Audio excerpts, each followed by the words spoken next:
Bismillahirrahmanirrahim. Assalamualaikum warahmatullahi wabarakatuh. Pemirsa MTA TV dimanapun Anda berada, puji syukur kita panjatkan kepada Allah Subhanahu Wa Taala di kesempatan yang berbahagia ini.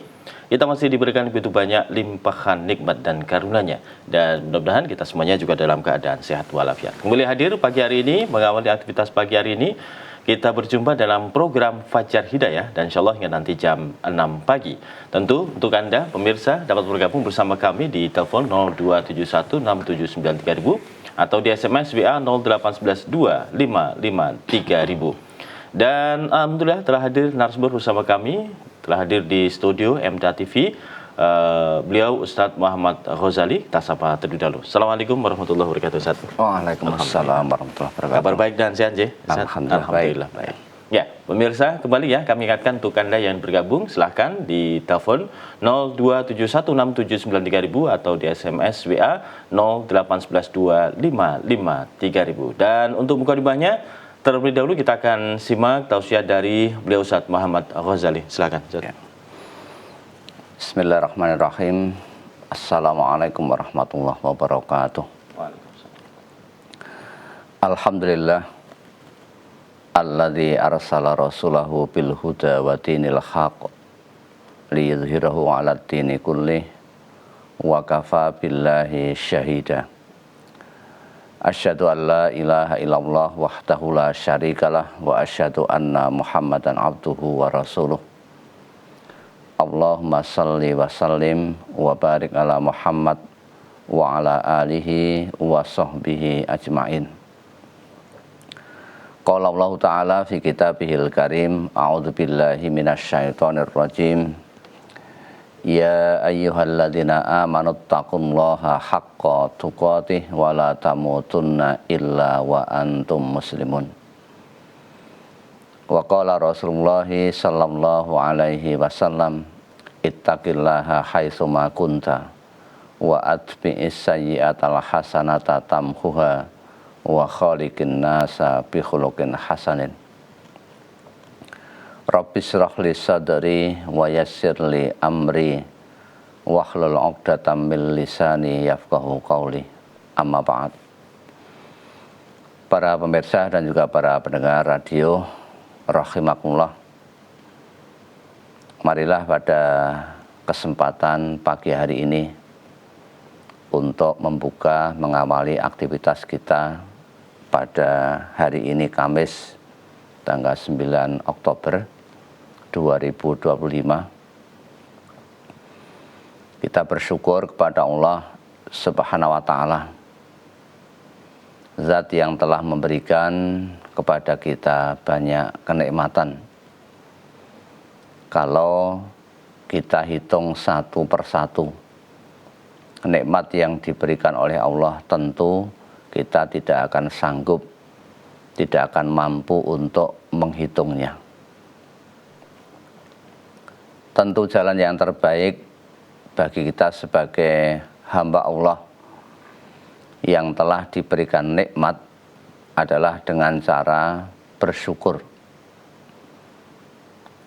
menggunakan, memanfaatkan nikmat yang diberikan oleh Allah dalam rangka untuk melaksanakan tugas kita sebagai manusia hidup di dunia ini adalah dalam rangka untuk mengabdi, untuk beribadah kepada Allah Subhanahu wa Ta'ala. Hanya dengan itulah nikmat-nikmat tersebut mudah-mudahan tetap terjaga, tetap ada pada diri kita. Karena janji Allah, la in syakartum la azidannakum. Jika kamu bersyukur, maka akan aku tambah nikmatnya kepadamu. Dengan kita bersyukur tadi, memanfaatkan nikmat yang diberikan oleh Allah, mudah-mudahan Allah selalu menambah nikmat-nikmatnya kepada kita semuanya. Berikutnya salawat serta salam mudah-mudahan diberikan, tercurahkan kepada Nabi kita Nabi Muhammad sallallahu alaihi wasallam, yang tentu pada era sekarang ini bagaimana kita memiliki kiblat, menjadikan beliau sebagai contoh dalam mengarungi kehidupan dunia ini, termasuk juga contoh dalam rangka kita melaksanakan ibadah kepada Allah Subhanahu wa taala. Selanjutnya, pada pagi hari ini kita akan belajar bersama tentang bagaimana kita bersikap terhadap orang-orang munafik. Di dunia ini sebetulnya manusia itu hanya terbagi menjadi dua. Yang pertama adalah orang-orang yang beriman, kemudian yang kedua adalah orang-orang kafir. Kemudian di antaranya ada orang munafik yang hakikatnya ini adalah merupakan bagian daripada orang-orang kafir, orang-orang munafik ini. Tetapi dia selalu bersama di tengah-tengah barisan orang Islam. Dan tentu kalau kita melihat sejarah,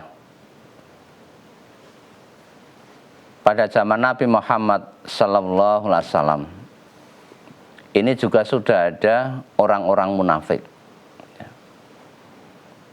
Orang-orang munafik ini berusaha untuk merusak kebersamaan, merusak barisan orang Islam.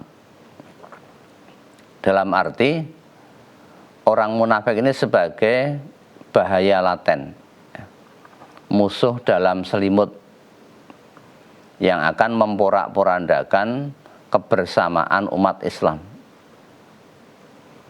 Tentu kita perlu mengenal daripada sifat-sifatnya. Kemudian setelah itu bagaimana kita bersikap terhadap orang-orang munafik ini. Tanda yang paling dominan bagi orang-orang munafik disebutkan ayatul munafiki salasun. Tanda-tanda orang munafik itu ada 3. Yang pertama, iza haddatsa kadzaba. Apabila dia berbicara, itu sering berdusta. Di surat Al-Baqarah ayat 8 juga dikatakan wa minan nas may yaqulu amanna billahi wa bil yaumil akhir wa ma hum bimumin. Di antara manusia ada yang berkata amanna billah wa rasulih, amanna billah wa bil yaumil akhir. Kami beriman kepada Allah, kami beriman kepada hari akhir, padahal wa ma hum bimumin. Mereka itu hakikatnya bukan orang-orang yang beriman. Di samping itu, di ayat yang lain Allah juga berfirman, masih di Al-Baqarah ayat 10 dikatakan fi qulubihim maradun, di dalam hati mereka. Nah, siapa yang dimaksud mereka itu adalah orang-orang munafik. Dalam hatinya ada maradun, ada penyakit. Ada penyakit hati, tidak suka terhadap orang-orang Islam, Ada penyakit iri, dengki, dendam, sombong, takabur, dan lain sebagainya. Itu merupakan bagian daripada maradun, penyakit-penyakit hati. Dan biasanya ada pada diri orang-orang munafik. Kalau penyakit itu tidak diobati, fazadahumullahu marado, maka penyakitnya akan bertambah parah. Penyakitnya menjadi kronis, Allah akan menambah penyakitnya itu. Kalau sudah terjadi demikian, walahum adzabun alim, dan untuk mereka atau bagi mereka azab yang alim, azab yang sangat menyakitkan, azab yang pedih. Kenapa? Bima kanu yakdzibun, disebabkan mereka itu selalu berdusta. Maka tanda orang munafik yang pertama adalah idza haddatsa kadzaba. Apabila berkata itu sering berbohong. Kemudian yang kedua, wa idza wa'ada akhlafa.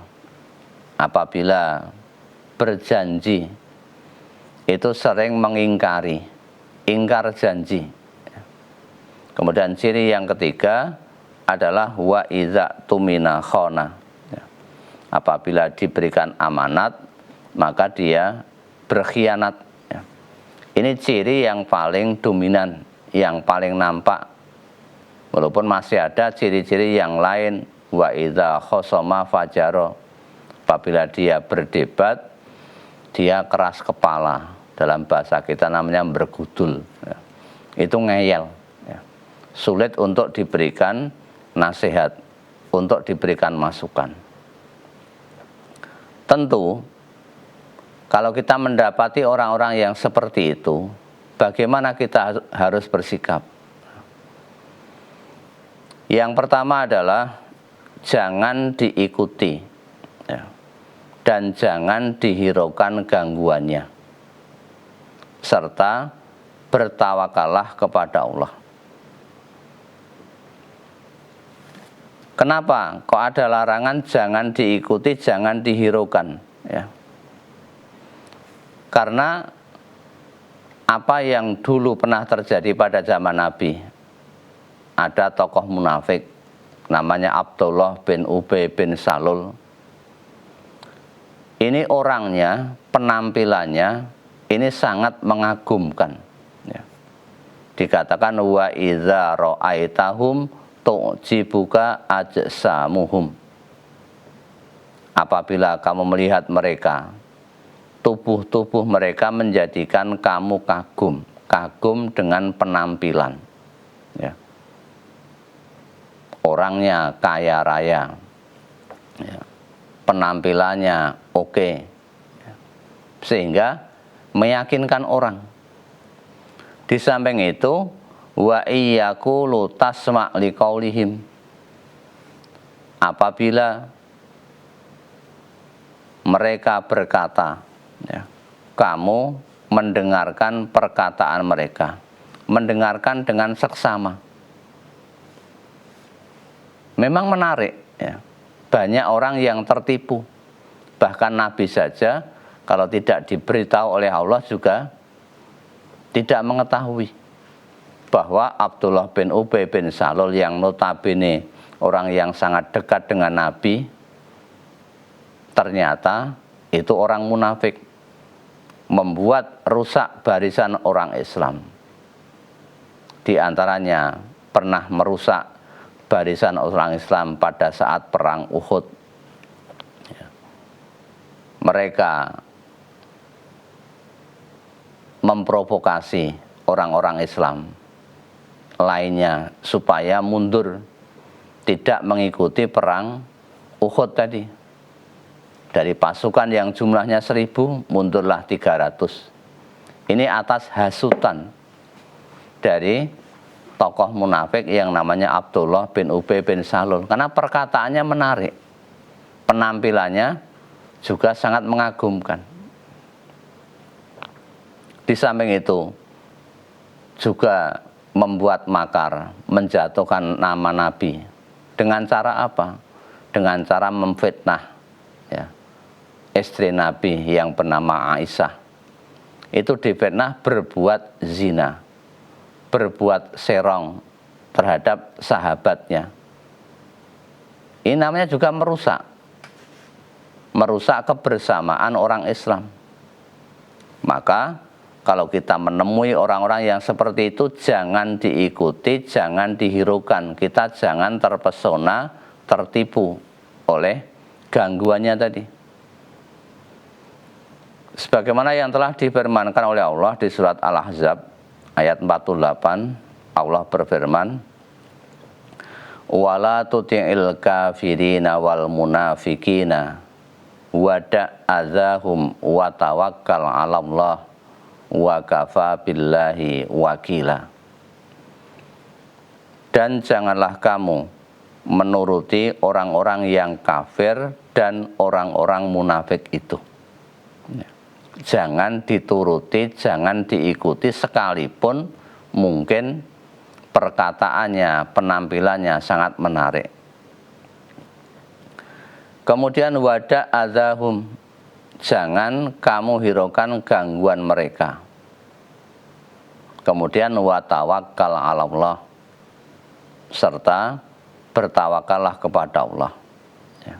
Kalau kita sudah bertawakal kepada Allah, maka sudah cukup, wa kafa billahi wakila. Dan cukuplah Allah sebagai pelindung bagi kita semuanya dari gangguan orang-orang kafir, orang-orang munafik. Kemudian yang kedua, bagaimana kita bersikap kepada orang-orang munafik tadi.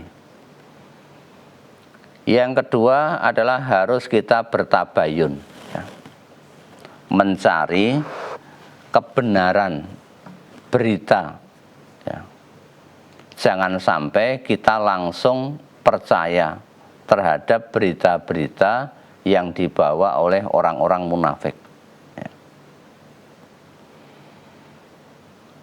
Kita sebagai orang Islam dibiasakan saat menerima informasi, apalagi sekarang di era digital, ini informasi sangat banyak berseliweran, ya. Tetapi kita belum tahu tentang sumber kebenarannya, apakah berita itu benar atau tidak. Allah memerintahkan kepada orang-orang yang beriman, ya ayyuhalladzina amanu, wahai orang-orang yang beriman, in ja'akum fasikun binaba'in, apabila datang kepadamu orang-orang fasik membawa suatu kabar, membawa berita, membawa informasi, perintahnya apa? Yang paling baik, fatabayyanu, supaya kamu bertabayun, memeriksa dengan teliti tentang kebenaran daripada berita itu.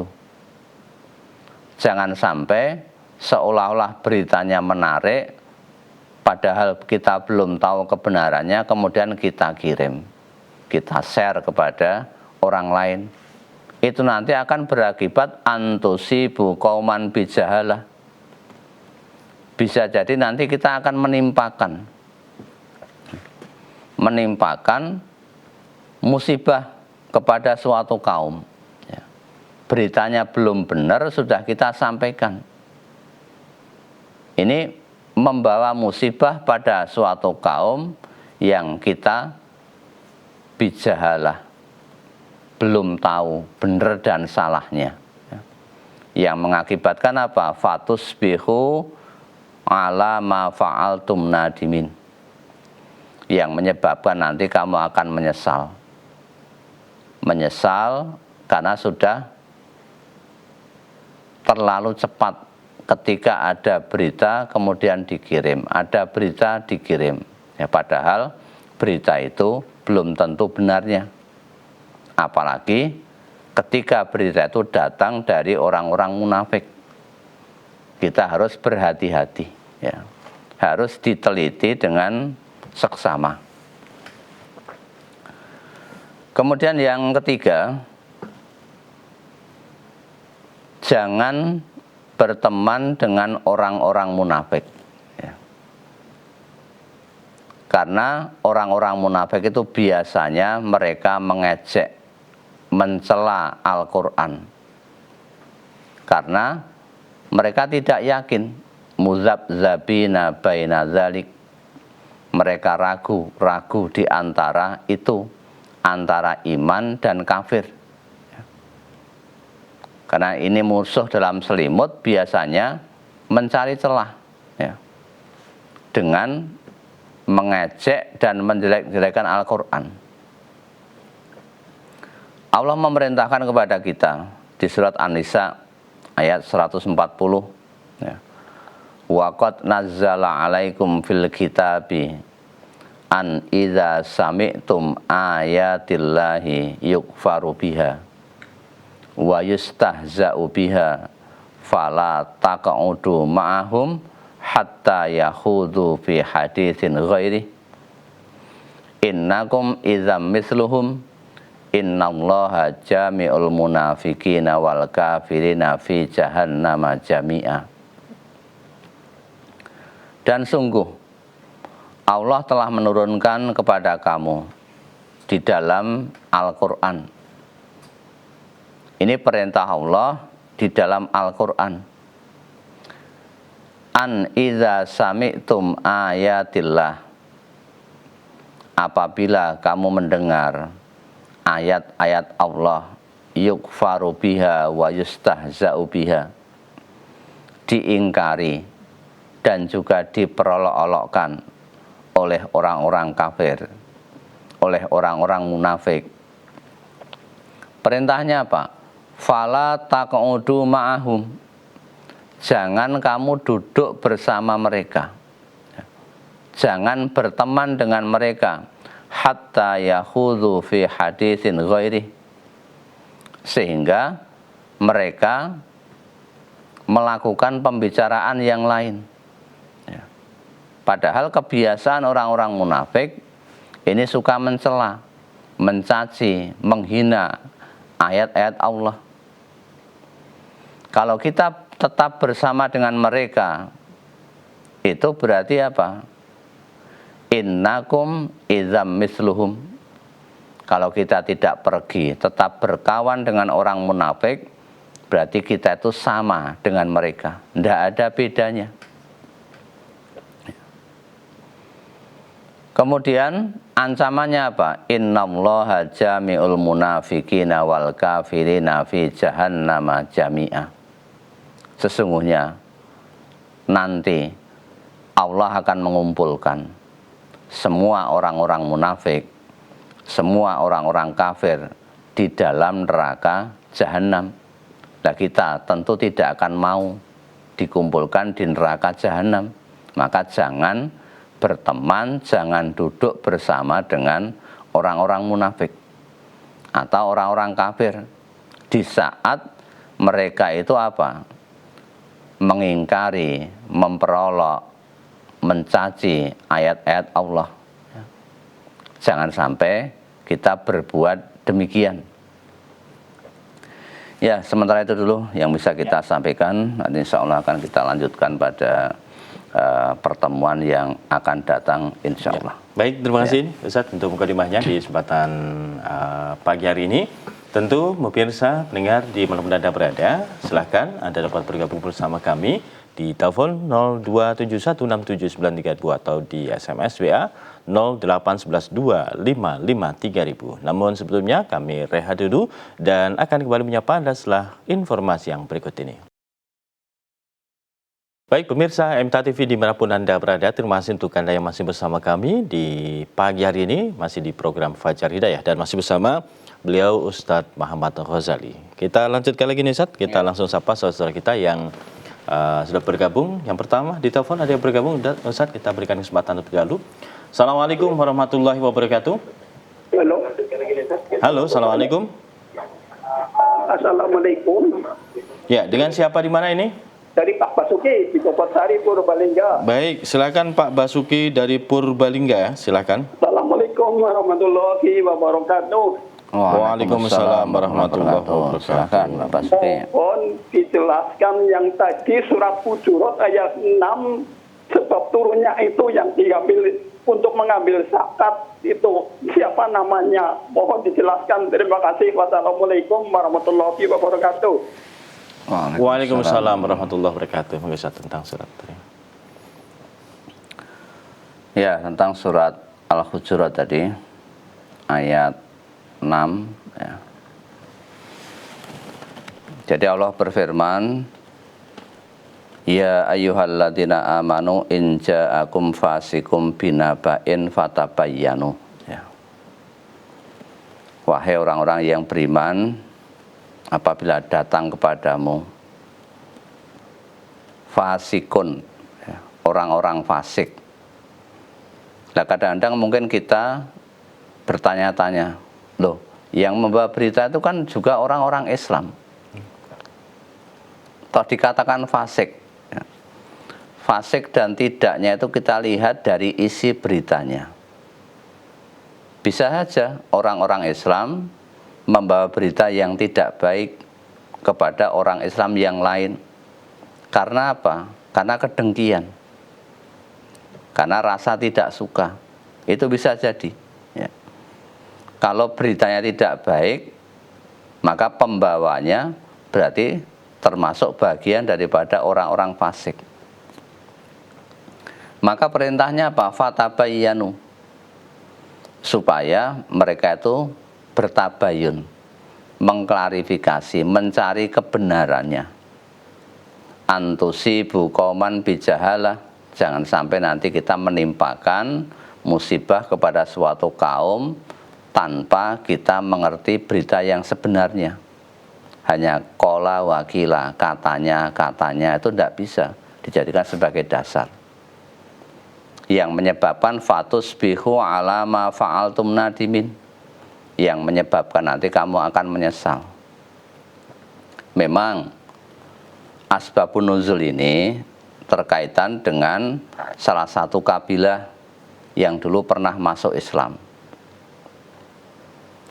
Lah begitu mengenal dakwahnya Nabi, ini kepala suku ini atau pembesar suatu kaum masuk Islam.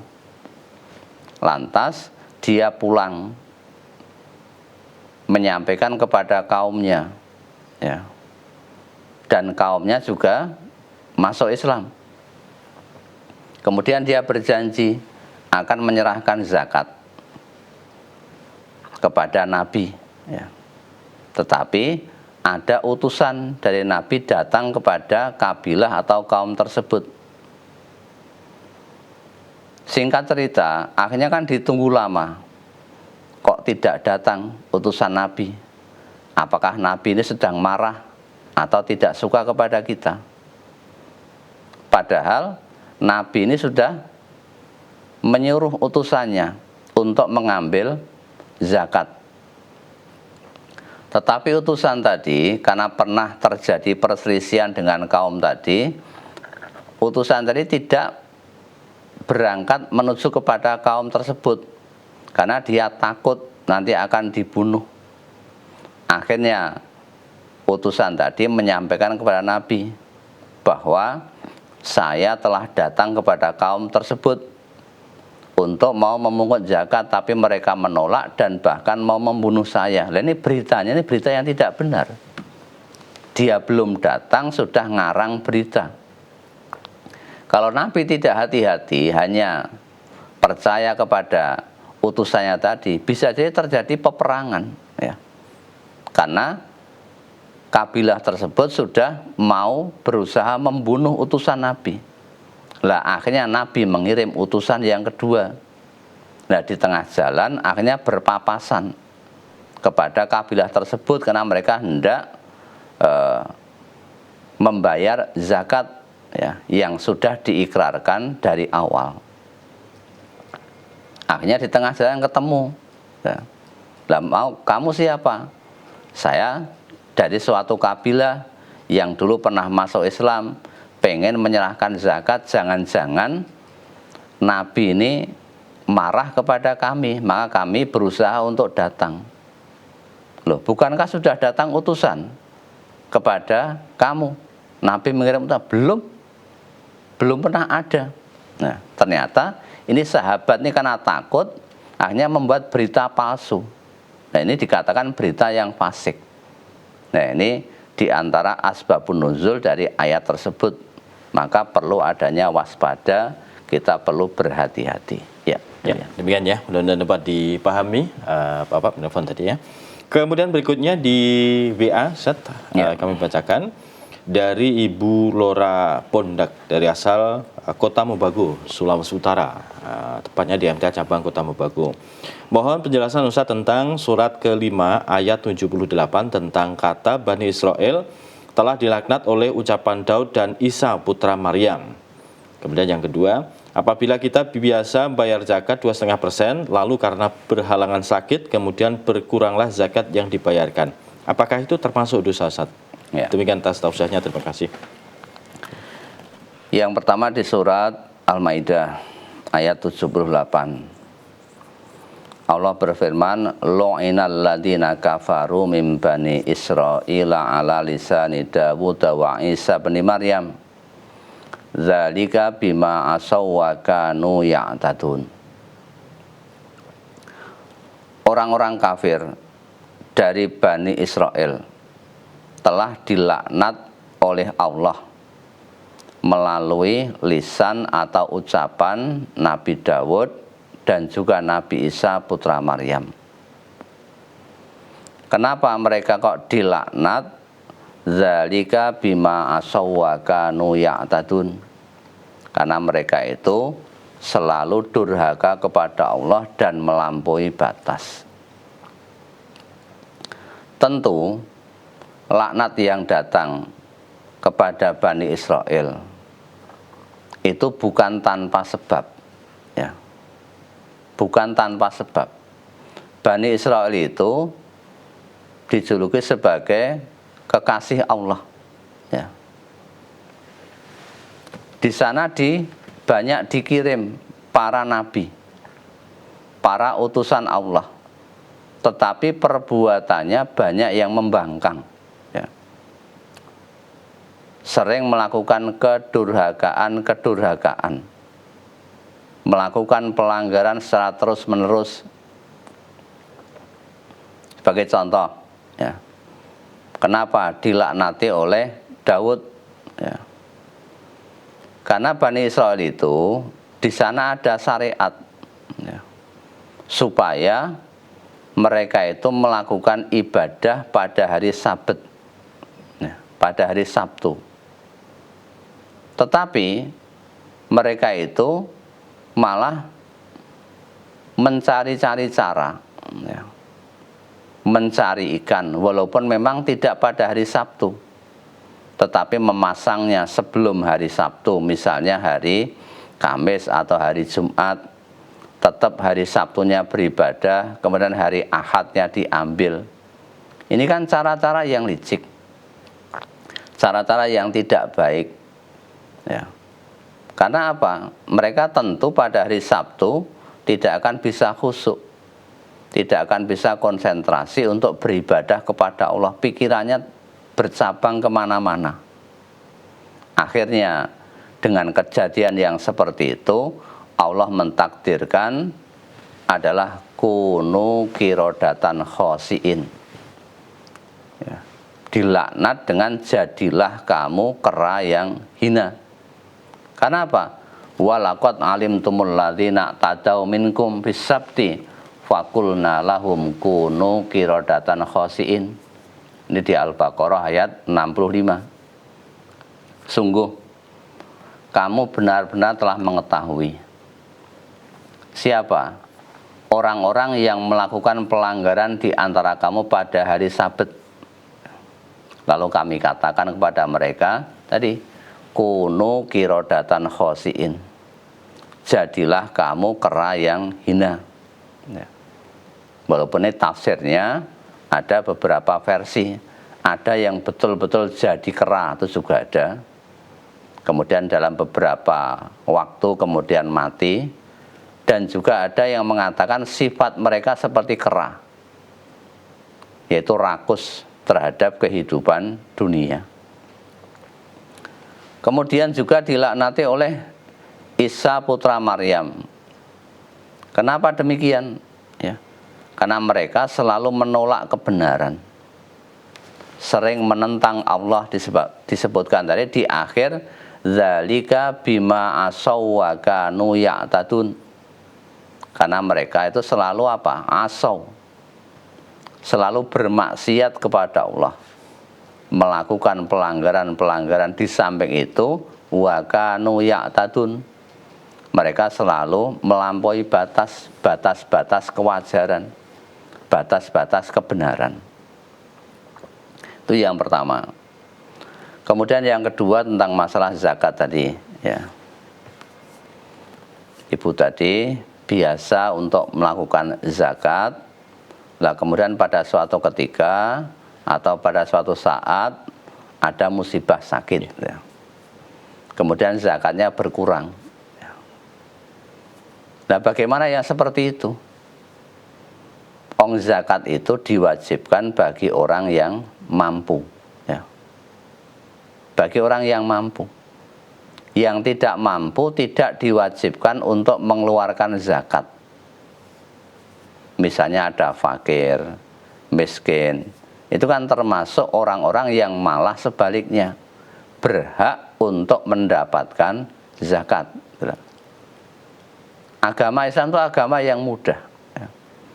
Allah tidak pernah membebani seseorang melainkan sesuai dengan kesanggupannya. La yukallifullahu nafsan illa wus'aha. Allah tidak pernah membebani manusia, membebani hambanya, kecuali sesuai dengan kemampuannya. Ad-dinu yusrun, agama itu mudah. Wala tu'asiru, jangan kamu persulit, ya. Maka kalau memang tidak mampu, ya tidak wajib untuk mengeluarkan zakat. Tetapi kalau mampu, adanya mungkin tidak sebagaimana biasa tadi, ada sedikit kekurangan, ya tidak apa-apa, ya. Maksimalnya seberapa, insya Allah itu sudah dinilai kebaikan di sisi Allah Subhanahu wa Ta'ala. Ya. Ya, demikian ya, mudah-mudahan dapat dipahami. Kemudian di telepon kita berikan kesempatan. Assalamualaikum warahmatullahi wabarakatuh. Halo, assalamualaikum. Waalaikumsalam warahmatullahi wabarakatuh. Ya, dengan siapa di mana ini? Bapak Rasman dari Kajen Pati, Pak. Saya nyuwun penjelasan. Ya, dari Pak Rasman. Ini itu Ya. ada masjid mau dibongkar. Nah, saya ini kan orang buta, Pak. Kalau jalan tidak ada yang menunjukkan itu saya tidak bisa. Itu kalau jumuatan di rumah sah atau tidak, Pak. Yang kedua, di sini itu ada kiai, ada mubalek, tapi mengatakan orang mati diakekoi atau dikorbankan itu ada tuntunannya atau tidak. Ya. Nah, ya saya yang ketiga, Pak, saya itu zikir. Nah, yang saya zikir itu Subhanallah, alhamdulillah, wa la ilaha wa subhanallah, alhamdulillah, wa la ilaha wa subhanallah, alhamdulillah, wa la ilaha wa ta'ala syarikalah wal mulku yang kain qadir. Itu tiga kali itu ada tuntunan anak apa tiga. Ya. Itu saja, Pak, ada kesalahan.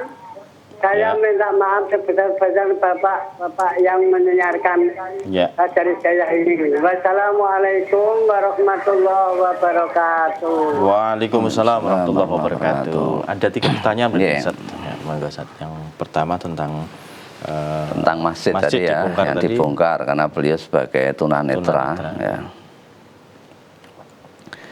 Masjid dibongkar atau direhab sekarang kan hal yang biasa. Nah, biasanya kalau masih zaman dahulu kan bangunannya itu masih ya seperti itu. Ya. Kemudian berjalannya waktu, bisa jadi karena mungkin jamaahnya luber, banyak dan sebagainya, kemudian masjidnya direhab atau dibongkar atau diperbaiki, dibangun yang lebih baik. Ya.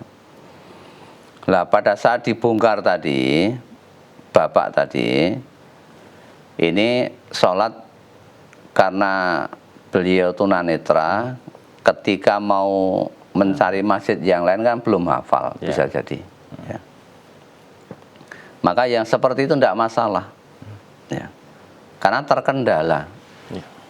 terkendala oleh situasi.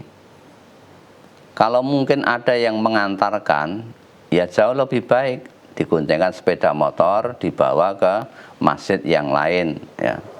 Itu bisa. Jadi Bapak berusaha dulu, ya, berusaha untuk barangkali mencari orang lain bersama kemudian mengantarkan di masjid. Itu usaha maksimal dulu. Lah baru kalau tidak ada, ini karena Bapak terkendala tadi oleh sakit, ya. Al-jumu'atu hakun wajibun ala kulli muslimin bil jama'ati ilal arba, ya. Memang Jumat itu merupakan kewajiban, ya. Sholat Jumat tadi kewajiban yang harus dilaksanakan, dikerjakan dengan cara berjamaah, ya. Sholat Jumatnya tadi harus dengan berjamaah kecuali ada 4 golongan, ya. Yang pertama itu adalah anak-anak, ya. Kemudian wanita, kemudian juga ada orang sakit. Nah, ini termasuk bagian daripada orang sakit. Maka memang sholat Jumatnya wajib, tetapi jamaahnya menjadi tidak wajib. Karena apa? Ada kendala. Kendala karena sakit tadi, ya. Jadi Bapak bisa masuk ke situ. Akhirnya kan tidak dianggap sebagai perbuatan dosa atau pelanggaran. Syukur yang pertama tadi bisa ditempuh, ini dengan cara kita minta kepada tetangga atau saudara atau teman untuk bersama, ya, memboncengkan menuju ke suatu masjid. Karena masjid yang biasa sudah hafal jalannya tadi kan dibongkar tadi. Kemudian yang kedua, tentang masalah orang yang meninggal dunia, disedekahi, diakikoi dan lain sebagainya. Ya sependek yang kami ketahui, kami belum tahu tuntunannya. Karena syariat tadi itu berlaku bagi orang yang hidup, ya. Dan akikoh itu yang kita pahami ada tenggang waktunya, yaitu ketika ada bayi yang lahir, kemudian sudah sampai pada hari yang ke-7. Dan ini sudah meninggal, berarti hari keberapa? Sudah umurnya berapa? Itu yang kita pahami seperti itu. Berarti kalau sudah lewat pada hari yang ke-7, sudah tidak ada akikoh lagi, ya. Termasuk tadi ada sedekah-sedekah untuk orang-orang yang meninggal dunia. Ya kami belum tahu tuntunannya, maka tentu kami tidak melaksanakan. Kalau ada saudara yang lain yang masih melaksanakan seperti itu, ya monggo, ya. Karena nanti toh kita ketika beribadah itu kan mendapatkan sesuai dengan apa yang kita laksanakan. Nanti Allah yang lebih tahu, wallahu a'lamu bishawab. Allah yang lebih tahu hakikat siapa yang mungkin benar dan lain sebagainya. Kemudian tentang zikir-zikir tadi, ya, zikir itu bebas, ya. Ya ayyuhalladzina amanu dzkurullaha dzikran katsiran wasabbihuhu bukratan wa asila. Kita sebagai orang-orang yang beriman diperintahkan untuk zikir. Zikir itu apa? Ingat kepada Allah. Ingat kepada zat yang telah menciptakan. Ingat kepada zat yang telah memberikan nikmat. Sehingga kita terhindarkan dari sifat-sifat sombong. Ya, kesombongan itu terkikis dengan banyak zikir. Dengan zikir juga bisa menjadikan hati kita menjadi tenang. Ya. Ala bizikrillah tatmainnul qulub. Kalau zikir yang seperti Bapak baca tadi, ya boleh-boleh saja. Ya, silahkan diperbanyak untuk zikir. Ya. Zikir apa saja boleh, yang penting kita ingat kepada Allah di setiap saat. Dengan harapan nanti hati kita betul-betul kontak kepada Allah, kemudian Allah menurunkan kepada kita as-sakinah, ya, ketenangan di dalam hati kita dengan selalu ingat kepada Allah. Ya. Baik, demikian ya. Sekaligus sebagai pertanyaan terakhir dari Ustaz, di Ya. kesempatan pagi hari ini semoga bermanfaat dan insya Allah kita lanjutkan lagi di pertemuan berikutnya. Ustaz. Insya Allah. Baik pemirsa MTA TV dimanapun Anda berada, demikian kebersamaan kita untuk program Fajar Hidayah pagi hari ini. Terima kasih kebersamaannya, mohon maaf atas segala kekurangan. Subhanakallahumma bihamdika asyhadu an la ilaha illa anta astaghfiruka wa atubu ilaik. Billahi taufik wal hidayah. Wassalamualaikum warahmatullahi wabarakatuh.